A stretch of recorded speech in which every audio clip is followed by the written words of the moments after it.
ಚಿಂತಕರು, ನ್ಯಾಯವಾದಿಗಳು, ವಿಶೇಷ ವಲಯಗಳಲ್ಲಿ ತಜ್ಞತೆಯನ್ನು ಪಡೆದಿರತಕ್ಕಂಥ ಶ್ರೇಷ್ಠ ವ್ಯಕ್ತಿಗಳಿಂದ ಇವತ್ತು ಮತ್ತು ನಾಳೆ ಮಧ್ಯಾಹ್ನ ತನಕ ಸೆಮಿನಾರ್ಗಳು ಇಲ್ಲಿ ನಡೀತಾ ಇದ್ದಾವೆ.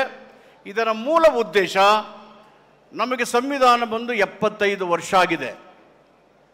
ಸಂವಿಧಾನದ ಮೂಲ ಆಶಯ ನಮ್ಮ ದೇಶದ ಎಲ್ಲ ಜನರಿಗೆ ಜಸ್ಟಿಸ್, ಲಿಬರ್ಟಿ, ಈಕ್ವಾಲಿಟಿ, ಫೆಟರ್ನಿಟಿ ಇವು ಸಿಗಬೇಕು ಅಂತಕ್ಕದ್ದು.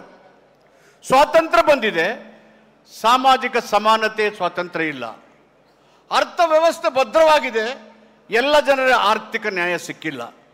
ಇಂದೇ ಹಿಂದೂಸ್ತಾನ್ ಗೋಲ್ಡ್ ಕಂಪನಿಗೆ ಬನ್ನಿ. ನೀವು ಅಡಾಟಿರೋ ಚಿನ್ನವನ್ನ ಬಿಡಿಸ್ತಾರೆ ಹಾಗೂ ನಿಮ್ಮಲ್ಲಿರೋ ಚಿನ್ನವನ್ನ ಇಂದಿನ ಆನ್ಲೈನ್ ಬೆಲೆಗೆ ಕೊಂಡ್ಕೊಂಡು ತಕ್ಷಣ ಬಾಕಿ ಹಣನ ನಿಮಗೆ ಕೊಡ್ತಾರೆ. ಹಿಂದೂಸ್ತಾನ್ ಗೋಲ್ಡ್ ಕಂಪನಿ, ಇದು ನಿಮ್ಮ ಕಂಪನಿ ಅಲ್ಲ, ನಮ್ಮೆಲ್ಲರ ಕಂಪನಿ. ಸಮ ಸಮಾಜದ ನಿರ್ಮಾಣವಾಗದ ಹೊರತು ಸಂವಿಧಾನದ ಆಶಯಗಳು ಹಾಗೇ ಉಳಿದೋಗ್ತವೆ. ಇನ್ನು 75% ಜನರು ಶಿಕ್ಷಣದಿಂದ ವಂಚಿತರಾಗಿದ್ದಾರೆ. ಶತಮಾನದಿಂದ ತುಳಿತಕ್ಕೆ ಒಳಗಾದಂಥ ದಲಿತರು, ನಿಮ್ನ ವರ್ಗಗಳು, ಮಹಿಳೆಯರು, ಹಿಂದುಳಿದವರು, ಅಲ್ಪಸಂಖ್ಯಾತರು, ಕೃಷಿಕರು, ಕೃಷಿ ಕಾರ್ಮಿಕರು ಬದುಕಿಗಾಗಿ ಆಕಾಶದ ಕಡೆಗೆ ನೋಡ್ತಿದ್ದಾರೆ.